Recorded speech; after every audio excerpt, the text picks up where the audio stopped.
어디 전달했어요? 예? 전달했어요? 예, 속히 오라고 그래. 빨리 속히. 예, 지금 나 급하다고 빨리.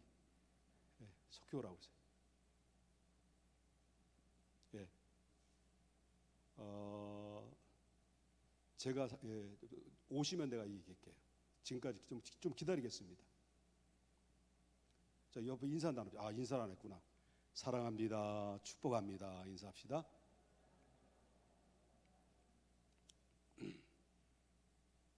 또 이제 인사 나누세요. 축복합니다. 사랑합니다. 인사합시다. 예. 예. 한 주간 동안 어떻게 지나셨습니까? 인사 한번 나누십시다. 예. 예. 사실은 제가 열등의식이 있거든요. 열등의식이 뭐냐면 내가 설교를 참 못하나? 그리고 또 내가 은혜를 못 끼치나? 라고 할 때 이렇게 공예배에서 또 다른 장소에서 이렇게 예배를 드리면 혹시 내가 설교에 좀 은혜가 안 돼서 그러나? 이런 열등의식이 있어요. 피해의식이 있어서 그런 부분에 있어서는 내가 좀 많이 서운한 부분이 있어요. 중요한 것은 바로 뭐냐면 소예배도 중요한 것은 구역예배든지 소그룹 모임보다도 더 중요한 것은 함께 모여서 같이 기도하는 게 중요하다는 것을 본질을 이야기하고 싶은 거거든요.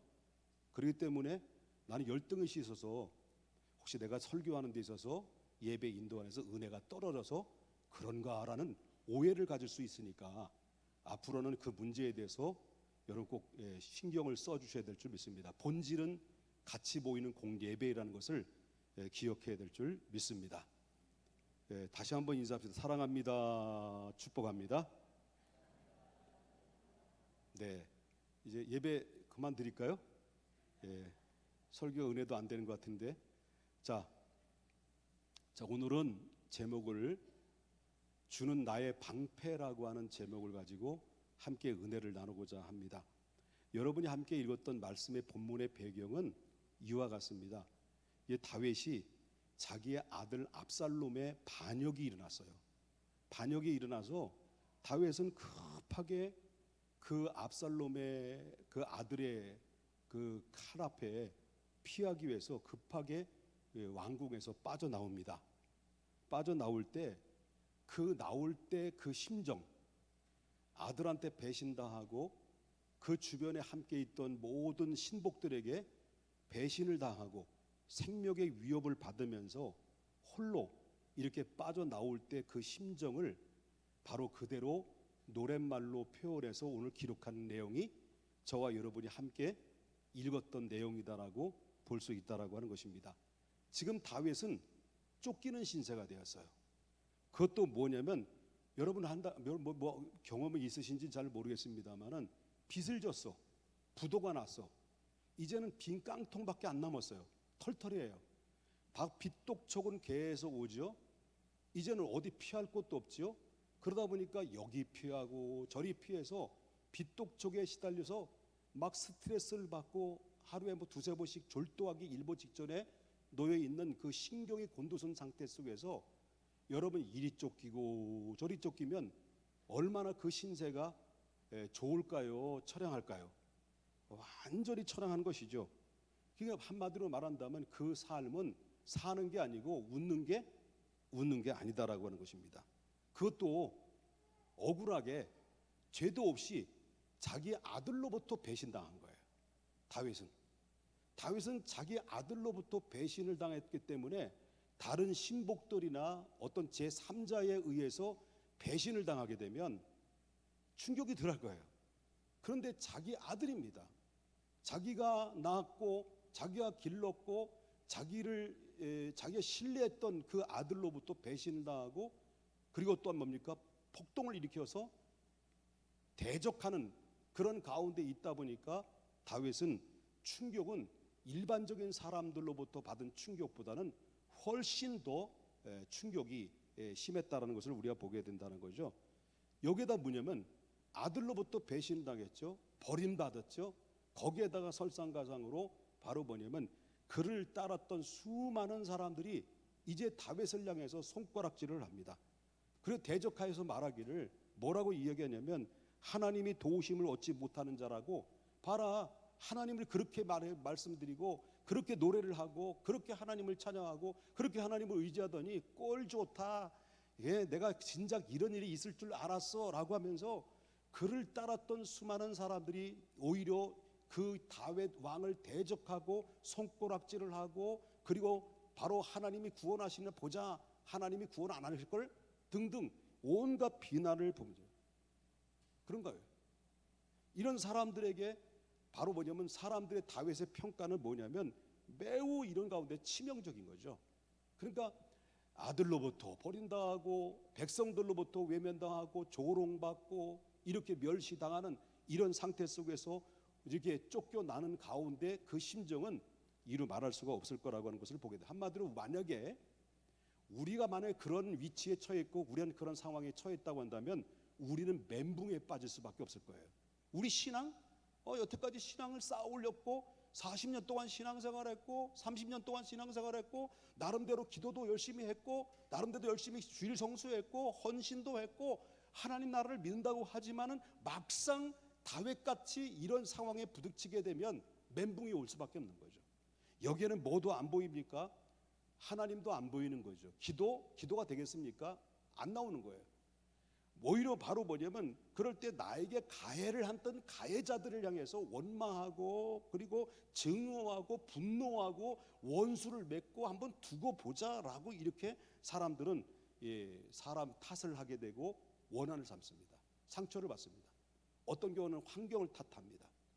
그리고 또 아주 신세 한탄을 합니다. 그래, 내가 그렇지 뭐, 내가 뭐 하나님을 믿는다고 하나님이 나를 알아주나 뭐 등등 이렇게 해서 작고 큰 문제 때문에 사람들은 넘어지고 이렇게 초라하게 전락하게 되는 것을 우리가 보게 된다라고 하는 거죠. 자, 우리는 이런 상황이 오실 때 지금까지 쌓아놓았던 모든 신앙의 모든 순간마저도 완전히 송두리째 무너져 버리는 이런 사람들이 어떤 한 사건을 통해서 어떤 한 환경을 통해서 어떤 어려움이나 사람들의 비난에 사람들이 금방 넘어지고 쓰러지는 것이 바로 저와 여러분이 아니겠냐는 거죠. 서로 인간의 관계 속에서도 말 한마디 때문에 상처받아 가지고 교회를 나오느니 안 나오느니 비를 하는 것이죠. 딜을 하는 거죠. 그렇기 때문에 내가 영혼 구원받아서 예수님의 피값 주고 나를 구원하시고 하나님의 백성으로 삼아진 신분의 변화를 일으켜 주셨는데도 불구하고 바로 사람들의 말 한마디에 의해서 상처를 받고 그 환경에 따라 상처를 받아서 내가 교회를 다니니 안 다니니 믿네 안 믿네라고 영혼을 바로 구원받은 이 구원의 가치를 바로 헌신짝처럼 종이짝처럼 내던져버리는 것이 오늘날 현실이라는 거예요. 그러면 어쩌면 우리가 믿음이 좋아 보이는 것 같지만 실질적으로 그 믿음의 진가는 어디서 나오겠습니까? 믿음의 진가는 바로 뭐냐면 고난과 역경과 다윗처럼 비난과 비웃음 속에서도 그런 틈바구니 속에서 가시밭에 백합화가 피어오르듯이 그런 환경과 어려운 상황 속에서도 믿음의 꽃을 피울 수 있는 진가를 나타날 수 있는 사람들을 하나님은 누군가를 지금 찾고 있는데 그 찾는 대상이 바로 저와 여러분이 돼야 될 줄 믿습니다.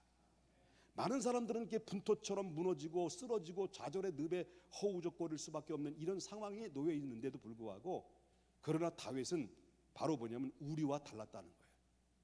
다윗은 우리가 달랐는데 뭐가 달랐느냐 할 때 그런 어떤 상황 속에 있는데 다윗은 벌써 넘어져도 넘어졌고 하나님을 원망해도 원망할 수밖에 없는 그런 환경인데도 불구하고 다윗은 하나님을 원망하거나 그리고 어떤 압살롬에 대해서 바로 탓하지 않았습니다. 오히려 그는 어떤 상황 속에 있다 할지라도 전혀 흔들리지 않았던 것인데 그 흔들리지 않았다라고 하는 것을 뭘로 우리가 볼 수 있냐고 말한다고 한다면 6절에 나오는 말씀입니다. 6절에 뭐라고 하냐면 다 같이 한번 읽어보겠습니다. 시작.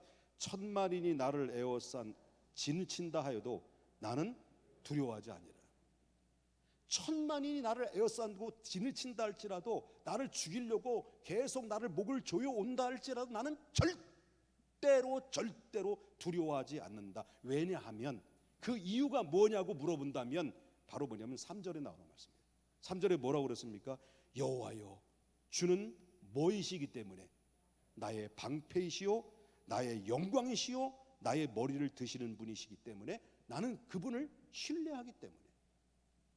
모든 사방에 우겨싸움을 당하고 사방에 우겨싸움을 당하고 불가항력적인 문제가 내 앞에 놓여있다 할지라도 나는 여호와 하나님은 나의 방패시고 나의 구원자시고 나의 영광이시고 나의 피할 바위시라는 것을 절대적으로 하나님을 신뢰하고 절대적으로 내가 하나님을 바라보는 믿음에 천점도 흔들림이 없이 끝까지 주님을 신뢰하고 믿고 구원을 바라봤던 것이 다윗의 믿음이라는 것이었습니다. 이처럼 참된 신앙이라고 하는 것은 바로 뭐냐고 말한다면 바로 우리의 천만인이 보여도 나는 여호와를 앙망하고 여호와를 바라본다. 사방에 적의 애워싸움을 당한다 할지라도 나는 결코 나를 구원하실 분은 오직 하나님 한 분밖에 없다라고 하는 이 믿음을 다윗은 가지고 있었다. 바로 이 신앙의 참된 신앙이라는 것이 뭐냐고 말한다면 어려운 여건 속에서도 끝까지 포기하지 않고 하나님의 시선을 바로 천지를 지으신 여호와 하나님을 바라보고 그리고 바로 하나님의 구원을 은총을 기대하면서 끝까지 포기하지 않는 신뢰하는 믿음이다라고 하는 겁니다. 이것이 바로 뭐냐면 참된 신앙은 뭐냐면 우리 자신과 하나님과의 친밀한 관계 속에서 이루어지는 것인데 그 친밀한 그 관계는 하나님이 나를 구원하신 이심을 믿는 믿음이라고 하는 것입니다. 이 믿음이 결국 어떻습니까? 기적을 낳는 겁니다. 여러분 신약에도 나오는 말씀을 보게 되면 모든 기적들이 일어난 그 현장 속에는 예수님께서는 반드시 무엇을 점검했습니까? 저 사람이 구원받을 만한 믿음이 있는가? 저 사람이 기적을 경험할 만한 믿음이 있는가? 내가 저에게 응답을 해줘도 바로 응답하실 것을 믿고 있는가? 그 하나님이 예수님이 기적을 일으키고 응답하시는 그 환경 속에서도 하나님 꼭 예수님은 바라보신 것이 뭐냐면 사람을 외모를 본 게 아닙니다. 그 사람의 눈을 봤습니다. 그 사람의 심령을 봤습니다. 그 사람의 자세를 봤습니다. 그 심령 한 복판의 그 자세는 하나님이 내 모든 상황을 이기게 하실 것이고 하나님이 모든 상황 속에서 내 모든 사정을 앓을 때 주님은 나에게 기적을 베풀어 주시고 응답하실 것을 믿는 믿음의 눈초리를 봤다는 거예요. 예수님이. 그럴 때 예수님이 기적을 일으킬 때마다 사람들을 향해서 바로 뭡니까? 내 믿음이 크도다, 내 믿음이 너를 구원했느니라, 내 믿음대로 될지어다 라고 외쳤을 때 소경이 눈을 떴습니다. 안진병이 일어났습니다. 문둥병이 다시 회복되었습니다. 맹인이 눈을 한 거네. 또 했네. 또 했습니다. 맹인이 눈을 떴습니다. 소경이 눈을 떴습니다.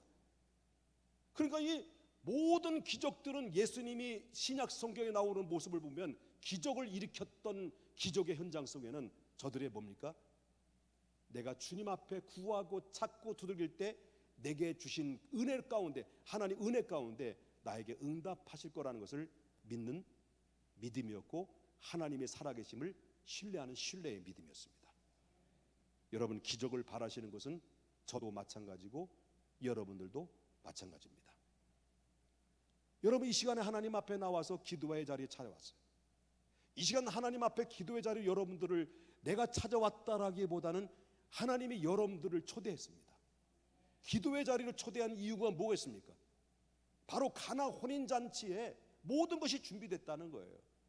혼인잔치에 바로 포도주가 다 떨어졌다 할지라도 예수님께서 바로 뭐냐면 이 믿음을 제자들에게 보여주시기 위해서 믿음이 무언가라는 것을 바로 제자들에게 시청각적으로 보여주기 위해서 바로 예수님께서 가나 혼인잔치에 포도주가 다 떨어졌어요. 손님들은 가득하게 메워졌어요. 이런 가운데 있었을 때 바로 뭐냐면 포도주가 다 떨어졌나이다. 여자요 나와 무슨 상관이 있습니까? 그럼에도 불구하고 주께서 시키는 대로 행하라고는 마리아의 명령에 따라서 종들이 너는 물 항아리에다가 물을 채워라. 그리고 이 물을 떠다가 연회장에다 갖다 주어라 라고 했을 때 종들이 예수님의 말씀을 믿고 예수님 말씀을 듣고 순종해서 물을 떠다가 연회장에 갖다 주는 바로 그 순간 물이 변하여 포도주가 되었어요.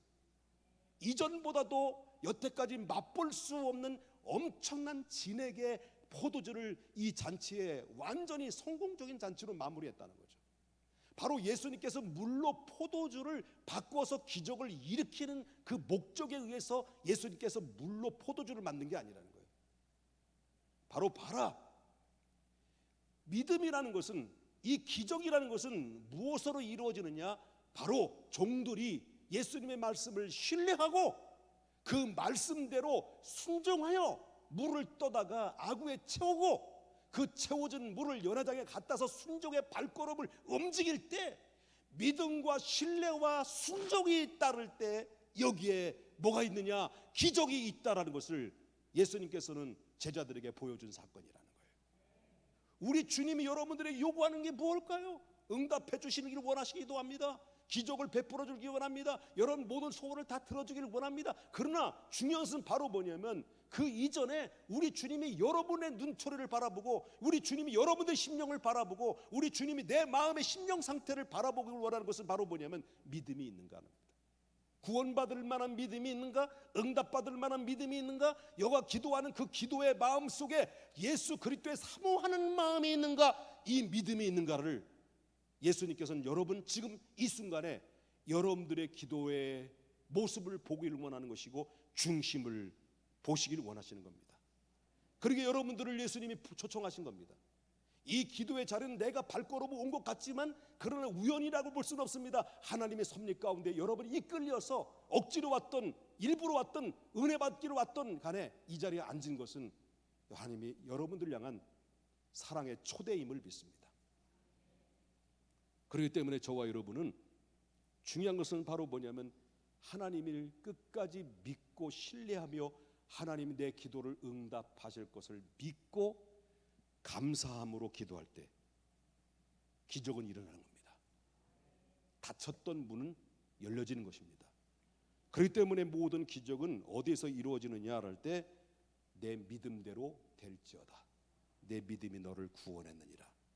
이런 믿음과 하나님을 향한 신뢰하는 마음이 여기에 있을 때 기적은 그때만의 기적이 아니라 오늘에도 기적은 일어난다. 저는 믿고 있습니다.